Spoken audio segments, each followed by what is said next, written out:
Please sir sir sir ఆగండి sir.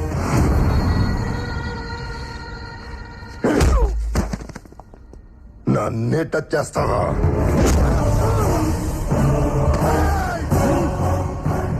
Flute జింక ముందు ఊదు, సింహం ముందు కాదు. జనాన్ని భయపెట్టాలని చూస్తావా? భయపెడతాం. మా రాజకీయం అంతే. దమ్ముంటే మా ఎదురుకుండా వచ్చి ఢీ కొట్టు. ఏయ్!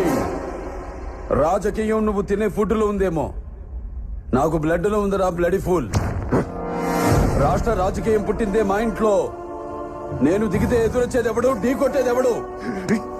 నన్ను అనవసరంగా కెలుక్కుతున్నావు. నాకు తిక్క రేగిందంటే నీకు తిక్క రేగాలేమో, నాకు 24 అవర్స్ ఆన్ లో ఉంటుంది. ఇక నుండి నువ్వు నీ లిమిట్ దాటితే నేను నీ గడప దాటుతా. ఆ అవుట్పుట్ నువ్వు తట్టుకోలేవు. ఈ జిత్తుగా నువ్వు భయపెట్టలేవు. తిండి నీ ఒంటికి మంచిది, మంచి మాట నీ ఎదుగుదలకి మంచిది, చావు భయం నీ ఆయుష్కి మంచిది. భయపడు. అంటే ఏంటి? చంపేస్తావా? నేను చేసే పని నాకు ఎదుటోడు చెప్తే నాకెక్కడో కాలుద్ది. ఇప్పుడే చంపేస్తా. చెప్పు.